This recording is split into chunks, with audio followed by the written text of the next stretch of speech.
They told him to wait. The words came out flat, almost routine, but in a crowded emergency room where every second mattered, they landed heavier than they should have. Marcus stood at the front desk, his arm wrapped tightly around his mother's shoulders as she struggled to stay upright. Her breathing uneven, her face pale under the harsh fluorescent lights. The waiting area was full, but not chaotic. People sitting, some scrolling on their phones, others quietly talking, and in the middle of it all, the staff moved with a rhythm that looked controlled, efficient, practiced. Marcus had expected urgency the moment he walked in, but instead, he was being asked to pause. "She needs help right now," Marcus said, keeping his voice steady, not loud, but clear enough to carry. The nurse behind the desk glanced at his mother briefly, then back at the screen, typing something, before responding. "We'll get to her," she said. "Please take a seat." Marcus didn't move, because he had already noticed something. A man who had walked in just minutes after them was now being guided through the doors by another nurse. His condition not visibly worse, his posture steady, his tone calm, yet his path forward had been immediate. Marcus tightened his grip slightly, supporting his mother as she leaned more into him. "She's getting worse," he said, his voice still controlled but firmer now. The nurse exhaled softly, not annoyed, but not fully engaged either. "We have a process," she replied. "Everyone is being seen." Marcus looked around again, not searching, just observing. The pattern wasn't loud, but it was there, in how quickly some people moved forward while others were asked to wait just a little longer. He leaned slightly closer to the desk. "How long?" he asked. The nurse didn't answer directly. "Please sit," she repeated. Marcus helped his mother toward a chair, lowering her carefully, his movements slow and deliberate. He stayed standing beside her, one hand resting on her shoulder, his eyes fixed on the doors that led deeper into the hospital. Every time they opened, he watched who went in and how quickly it happened. Minutes passed, but they didn't feel like minutes. They felt stretched, uneven. A woman nearby called out softly for assistance and was immediately approached. A child started crying and was quickly comforted by staff. The system was working, just not in a way that felt consistent. Marcus stepped back to the desk again. "She's having trouble breathing," he said. Another nurse approached, this time, older, more experienced by the look of her posture and tone. She glanced at Marcus, then at his mother, her eyes scanning quickly. "We're aware," she said. "She's been logged." "Logged," Marcus repeated quietly. "I mean she's in the system," the nurse replied. Marcus nodded slowly, but didn't step away. "She needs a doctor," he said. The nurse paused for a moment, then looked toward the back, as if considering something. Before she could respond, another staff member walked past, guiding a patient straight through the doors. No delay, no hesitation. Marcus watched that moment carefully, then looked back at her. "She got here after us," he said. The nurse didn't respond immediately, because there wasn't an easy response. Instead, she turned slightly and called for someone. Within seconds, a doctor appeared, moving quickly, his expression focused but not rushed. "What's the situation?" the doctor asked. The nurse gestured toward Marcus's mother. "Shortness of breath, possible complications," she said. The doctor nodded and stepped closer, finally giving Marcus the attention that should have happened earlier. He checked her pulse, asked a few quick questions, his tone professional and direct. "How long has this been happening?" he asked. "Since this morning," Marcus replied. The doctor frowned slightly, then turned to the nurse. "We should have brought her in sooner," he said. That sentence hung in the air. Marcus didn't react outwardly, but he heard it clearly. The nurse didn't respond, just nodded and signaled for a wheelchair. Within seconds, his mother was being moved through the doors, the same doors that had stayed closed to them earlier. Marcus followed closely behind, his pace steady, his expression unchanged, but his awareness sharper than before. Inside, the pace shifted completely. Monitors beeped softly, staff moved quickly but with purpose, and his mother was placed on a bed, oxygen being administered almost immediately. Everything that had been delayed was now happening at once. A second doctor entered, reviewing her chart quickly, then looking up at Marcus. "We're going to take care of her," he said. Marcus nodded once. "Thank you," he replied. The words were sincere, but the timing mattered. As the treatment continued, Marcus stepped slightly to the side, watching everything unfold. The urgency was real now, the focus clear, the process efficient, which made the earlier delays stand out even more. A few minutes later, the first doctor returned, his expression more serious. "We caught it in time," he said. "But this could have escalated quickly." Marcus held his gaze. "It almost did," he replied. The doctor didn't argue. "Because again, There was nothing to argue with. Time passed slowly but steadily as his mother's condition stabilized. The tension in the room eased, not completely, but enough that breathing became easier, movement less rushed. Marcus finally sat down in the chair beside the bed, his posture relaxing slightly for the first time since they arrived. But his mind didn't, because what stayed with him wasn't just the outcome, it was the path to get there. Later, as things settled, a senior administrator entered the room, his presence calm but deliberate. He introduced himself briefly, then looked at Marcus. "I understand there was a delay," he said. Marcus didn't answer immediately. He just looked at him, then nodded once. "There was," he said. The administrator shifted slightly, acknowledging without denying. "We're reviewing what happened," he said. Marcus leaned back slightly in his chair. "I watched people come in after us and get treated first," he said. "I just want to understand why." The room went quiet again, because questions like that don't have simple answers. The administrator took a breath. "Sometimes triage decisions are made quickly based on initial assessment," he said. Marcus nodded slowly. "And what was the assessment here?" he asked. Another pause, longer this time. "We're looking into it," the administrator repeated. Marcus didn't push further, because the point had already been made. Not loudly, not aggressively, but clearly. As the administrator left, Marcus turned his attention back to his mother, who was now resting more comfortably, her breathing steady, her face regaining some color. He sat there quietly, the machines around them humming softly, the urgency of earlier now replaced with controlled calm.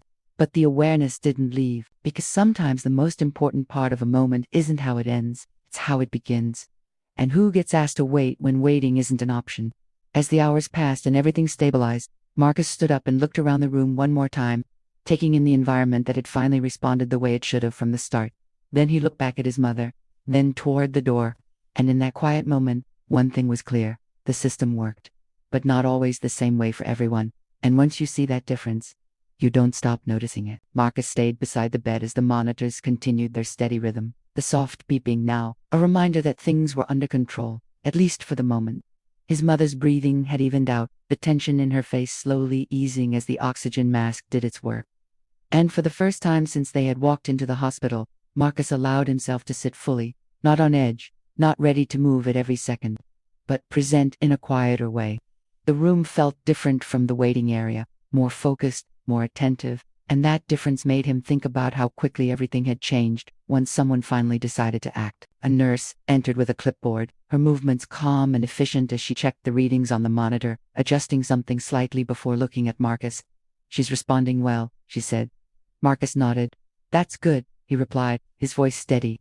The nurse hesitated for a moment, as if she wanted to say something more but wasn't sure how to begin. "We're going to run a few more tests just to be safe," she added. Marcus acknowledged it with another small nod, his attention still partly on his mother, partly on everything else that had led to this point.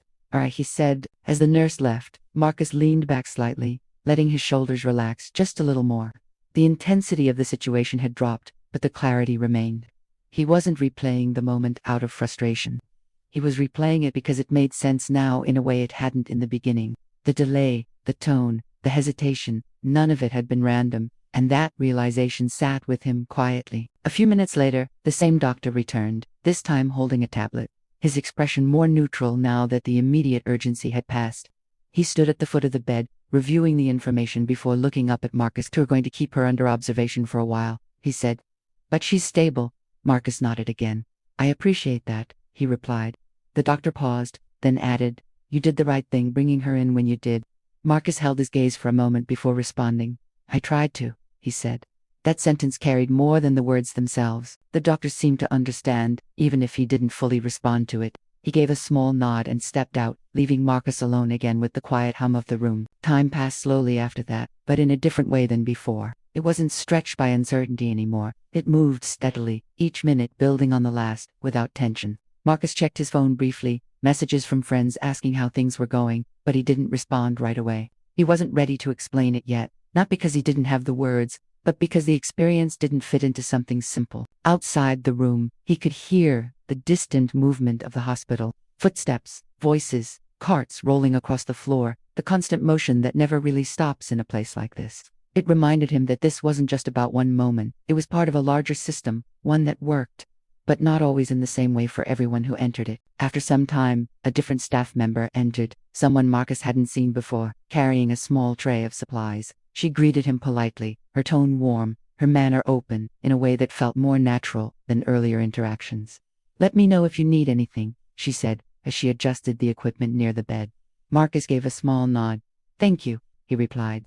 She paused briefly, then looked at him more directly. "I heard there was a bit of a delay earlier," she said carefully. Marcus met her eyes. "There was," he answered. She didn't defend it, didn't explain it away. Instead, she nodded slightly, her expression thoughtful. "That shouldn't happen in situations like this," she said. Marcus didn't respond immediately, because statements like that were easy to say after things had already been resolved. Still, he acknowledged it. "I understand things get busy," he said.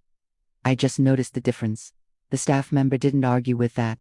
She gave a small, understanding nod and continued her work. The conversation ending without tension but not without meaning. As evening turned into night, the lighting in the room softened, the outside world fading into darkness while the hospital remained lit, active, constant.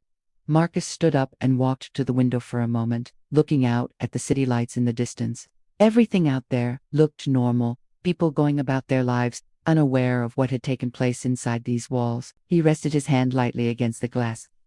Not thinking about the outcome anymore, because that part had resolved, but about the process that led there. It wasn't about blaming one person or one moment. It was about understanding how small decisions, small hesitations, small assumptions could add up into something that affected real outcome. He turned back toward the bed, his mother resting peacefully now, the urgency replaced by stability.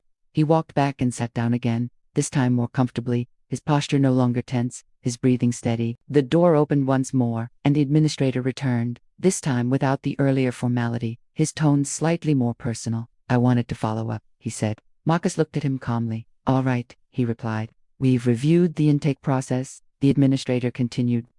"There was a delay that shouldn't have happened." Marcus nodded slightly, waiting. "We're addressing it," the administrator added. Marcus held his gaze for a moment before speaking. "I'm not looking for an explanation after the fact," he said. "I just want it to be the same for the next person who walks in." That landed differently, because it shifted the focus forward. The administrator took a breath, then nodded. "That's fair," he said. Marcus didn't add anything else, because again, the point had already been made. After the administrator left, Marcus leaned back in his chair once more, letting the quiet settle in fully now. The day had started like any other, normal, predictable, but it had turned into something that stayed with him, not because of how it ended, but because of how it began. He looked around the room one last time, taking in the calm, the order, the efficiency that had eventually taken over. Then he looked at his mother, then at the door, and, in that moment, one thought stayed clear in his mind. The system had worked, but only after it was pushed to. And sometimes, the difference between being seen immediately and being asked to wait isn't about the situation at all. It's about perception. And once you recognize that pattern clearly, you don't really stop seeing it in other places too.